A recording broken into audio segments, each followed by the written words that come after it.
Hello everyone! Hello po sa lahat. Ayan, for today's video natin mga kalalabs, ayan, kung napapansin nyo naman, meron kaming bagong cook, charis. Ayan po, nag-request po kasi siya ng gusto niyang ulamin is atay balon-balon, kaya sabi namin siya magluto. At naalala ko pala, kagabi pa pala siya nagpipresenta. Kaya naman push, ilaban na yan, para na rin makapagpahinga muna ako, charis. At hinayaan ko na nga siyang gumamit ng kusina, mga kalalabs ko dyan. Kung nakikita nyo naman, naghihiwa na siya ng kanyang mga sangkap na gagamitin sa kanyang lulutuin.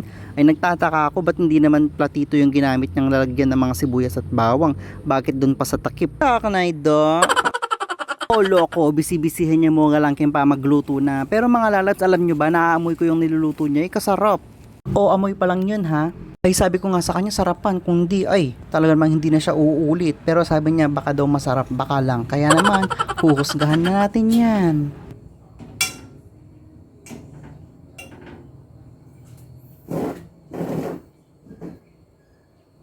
Ay, ot kanyama naman pala yung luto na eh. Pwede na mga kalalabs ko dyan. Ayan, pwede na yung makisawa, charis.